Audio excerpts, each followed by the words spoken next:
Hello, my name is Lisa Rummel. I'm going to be talking about several different personality psychology theories. I'll be giving like a brief overview of what the different theories are or what they mean, and then going more in depth by focusing on different aspects or terms of them. I'll be using illustrations from my own life just to help discuss them and show how they look in person and in practice. So that is the goal for this video. So something that I find helpful when discussing something as huge and all-encompassing as personality psychology is to find ways to break it down into smaller steps, smaller portions. One of the ways that happens in personality psychology is by using what is called a basic approach. It's basically just like the framework or what sort of view they're looking at this subject with. So I'm actually going to be looking at two of those in this video. A trait approach is when they basically look at how do people differ. They're looking at traits. So everyone can kind of come up with like different character traits that different people in their lives have. Whether the person is loud and boisterous or quiet and shy, like things like that are traits, and that's how the people differ. So a traits approach is looking at how we can measure and record and study that over a length of time and figure out concrete, solid ways that people differ or don't differ. Another approach that I wanted to look at is biological or biology. And it's basically exactly what it sounds like. It's studying how do our physical bodies affect our personalities. So I'll be looking at more closely the biochemistry approach as well as the hereditary approach, just because those are two things that interest me and have an impact on my life. Okay, so I want to start by looking at the trait approach. However, even within the trait approach, there's several approaches. So narrowing it down, I'm going to be focusing on the theory of the Big Five. This is an essential trait approach. It basically, as it sounds, it says, hey, we think there's several essential or vital, important traits that we can then use to recognize people's differences and study this. So the Big Five is focusing more on language and how language impacts that. So its entire foundation is built on the idea that humans create language for what matters to them. So there's like apparently 18,000 some personality description words in English. So obviously personality matters to us. But with this approach, they go, so can we figure out what the umbrella terms are? What are the essential ones? So they try to narrow down those 18,000 and figure out like bold, courageous, and brave. Like, where do they fit? They obviously are synonyms. They go together. Like, where do those fit? And they do that for all of them.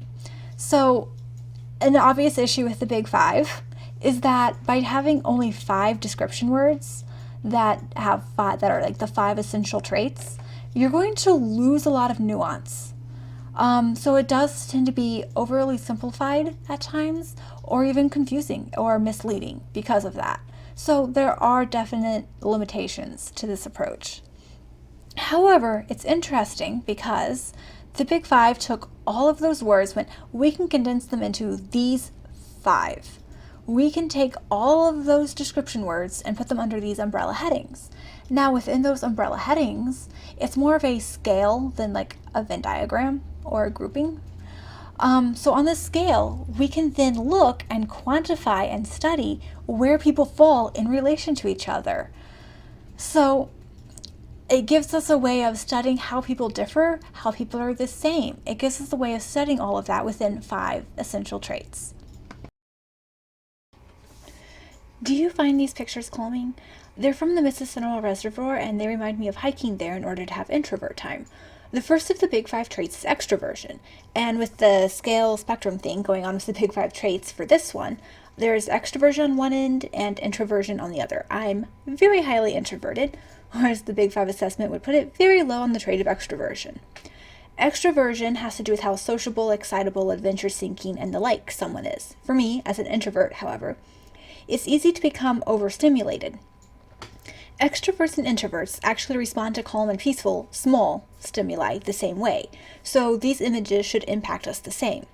But introverts are way more sensitive to louder, smellier, brighter stimuli than our extroverts, so we get overwhelmed quickly, whereas extroverts keep seeking more and more. So for me, these images are a symbol of being so introverted that I have to go someplace where I can't see or hear anything man-made, because anything man-made is a stimulus, and I would need to avoid it for an hour or so just to reset. So hiking here at Mississippi Reservoir always helped to reset my brain and calm me down. It always felt like finally being able to breathe again. If you couldn't guess, I'm a fairly uptight and a very anxious person. I even wrote out a multiple page script for this video because I'm so anxious about not saying what I mean to, or saying the wrong thing, or missing saying something, or whatever. So being this anxious, or just anxiety in general, is a part of the trait of neuroticism. So the trait of neuroticism measures, obviously, how neurotic someone is. So this basically just means how much negative emotion they have, how susceptible to stress they are, and the like. So all negative emotions, like my anxiety, like depression, anger, all of these go under this trait. So there's a fair amount of negative side effects to being high in negative emotion, unfortunately for me. It doesn't just include trips to the ER when you're having chest pains from a likely anxiety attack either. Having high levels of stress in your life is bad for your heart. It can also lead to, mental health issues and disorders such as anxiety and depression. Just so you don't have to have a disorder in the negative emotion areas to have high negative emotions.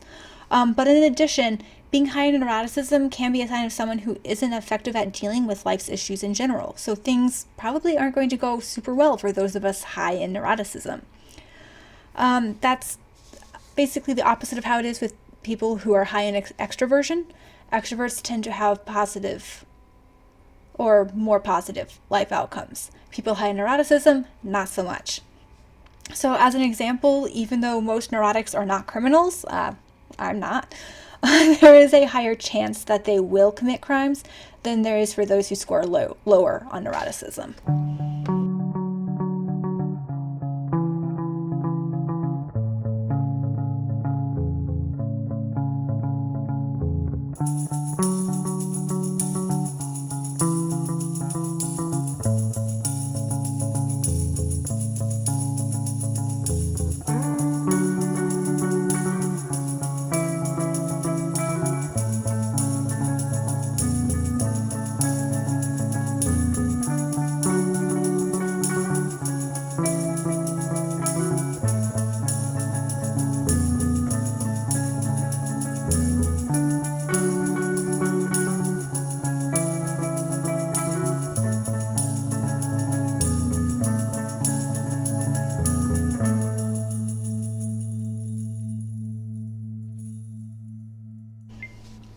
So conscientiousness is another essential trait that I seem to have both high and low aspects of. So conscientiousness includes things like competence, order, dutifulness, achievement seeking, self-control, and so on. So this screenshot is of my schedule for how to get all my homework done. I'm going to be including a screenshot of my work to-do list from this past week. And then here is what my desk currently looks like and what the library behind me looks like. So you might be seeing why having such general terms can cause confusion. So people with neat and tidy rooms, not me, tend to be high in conscientiousness. So obviously this all would indicate that I'm low in conscientiousness. However, I am also pretty organized. I literally schedule all my homework in with my best estimates of how long projects and stuff will take, just so I can make sure I have time to get everything done before the due date. So I think some of this mixed bag stuff is due to how this trait interacts with my other personality traits. So my high level of neuroticism impacts certain parts of being conscientiousness, such as being punctual, striving to follow the rules, and being risk averse, and thus scheduling everything in just so I make sure I'm not possibly late and behind on stuff. But basically, situations do matter in the expression of personality via behaviors. These sketches are of some strap ideas I had for my sister's wedding dress. She's having our mom help her alter a Goodwill purchase, because that way it feels more like an art project to her, as she said. So you'll continue to see pictures of some drawings I've made of clothes over the years. The first several are ones that I actually drew based on historical garments I had made.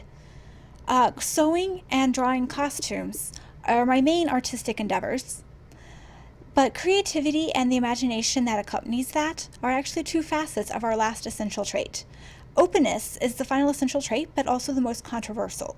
That's because it can be expressed as openness to experience or culture or intellect. It basically means someone who's likely to be creative, intellectual, imaginative, politically liberal, possibly believe in conspiracy theories, and so on. It may be people who have an open-minded approach to intellectual pursuits, or it may be people who were taught to value certain aspects. And those aspects then are seen as being or showing open-mindedness. That would include things such as the arts, the literature, and music. You don't actually have to be well educated in order to be seen as being open-minded, and people who are open-minded may be curious about a wide range of subjects, but may end up not knowing as much as they think they do because they research so much they only got on the surface level of stuff. So all of these pictures kind of show more of my creative imaginative side. Moving on to another one of the basic approaches, I'm going to be looking at the biological approach next. So much like with the trait approach, there are numerous approaches within this one. I'm going to be starting with biochemistry. Alright, so the study of biochemistry is, chemistry as it's seen in and relates to biology. So it's basically just about how chemicals affect or determine personality and behavior, or vice versa, which can be the case sometimes. This is actually a really old field of study, as the Greeks, notably Galen and Hippocrates, thought that the four humors, or fluids, impacted personality, so an imbalance in the humors would lead to noticeable or excessive personality traits. So we now know more about how the brain and body actually work, and the presence of a wide variety and types of chemicals that make things work or not work quite right. There's a lot to this, and it gets super complex, so in order to keep it brief or semi-brief, I'll be focusing on two chemicals, or neurotransmitters. Neurotransmitters are basically messages being sent chemically. Neurons are part of the nervous system, one of which is in your brain and spinal cord, and the other of which goes out throughout the entire body. A biologically created electrical impulse causes neurotransmitters to be sent out from one end of a neuron, and they travel across this gap of sorts, called a synapsis, to the next neuron in line, where they cause another chemical reaction due to passing along the message. So this chemical reaction has either a dampening effect or a magnifying effect. If the latter, the second neuron then activates, and more neurotransmitters do work at the end of that one, and it just passes along the message. The effect is dampening, then the message more like ends there. That's kind of an oversimplified version of it, but science is not my strong suit. There's also a bunch of other stuff going on at the same time, so the message is a lot more complex than this sounds, and a lot of other things have dampening or magnifying effects on the message and its meaning, so again, it's actually super complex. Alright, so this sample too. These are some of the medications that I've taken for my anxiety just in the past year. I'm not currently taking all of them, don't worry, but a lot of medications for anxiety or depression focus on serotonin. There's also at least one medication, I cannot pronounce it, but there's one medication that actually acts on the dopamine as well. So both of serotonin and dopamine are neurotransmitters. Both of them impact personality, and for a lot of people, the part of the personality they impact is neuroses. For me, that's anxiety. So by taking medication that impacts serotonin or dopamine, or one medication that impacts dopamine, we're attempting to slightly alter the message that those neurotransmitters are putting through. And by changing that, we can change what's happening in our minds, emotions, and body.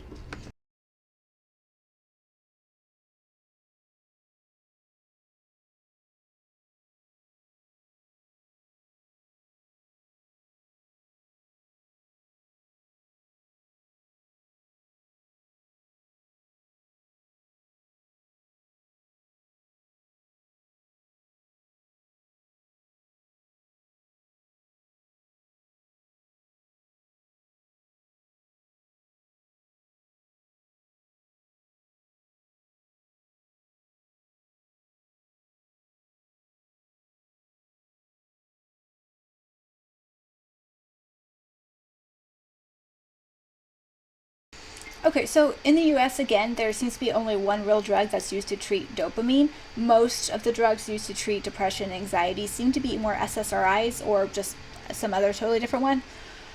But drugs that do affect neurotransmitters seem to work so that they increase the presence of those neurotransmitters. As part of the reuptake part in the SSRI, basically means it stops that chemical from being removed as waste, so you have more of that chemical sending more of those messages. Because those messages are then going throughout your body more, hopefully you end up feeling better because the chemicals are sending more feel better messages. Also, lots of drugs impact more than one chemical or neurotransmitter. Everything is more complex than it sounds, right? So things that can help with neuroses like anxiety can also work with other things, and vice versa. So one of my medications is actually an antihistamine, so it's for allergies, but it can also be used to treat anxiety. Another one I took in the past is for seizures. Funnily enough, the vet actually gave us some for our semi-feral rescue cat because he freaks out so much when he has to go to the vet, and we gave it to him the one time and he was chill the entire time. So some neurotransmitters that we have are shared with animals, which is another interesting little biology thing.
All right, so that's kind of a very rough overview of three theories. The essential traits approach using the big five, biochemistry focusing on neurotransmitters, and behavioral genetics. There's a lot more I could touch on as well, but this is already quite lengthy, so I'm going to wrap it up. Studying personality is quite complex, and personality isn't impacted by any one thing, not even genetics or brain chemistry. Unfortunately, talking about personality change and stability, well, fascinating, would take way too long still. So just know that there's a lot of layers and nuance to personality and understanding why we are the way we are. So this video just focuses on a few of those theories and how I see them playing out in my life and personality. And it was still difficult to rein it in and keep it manageable. So that's it for me. Have a great day.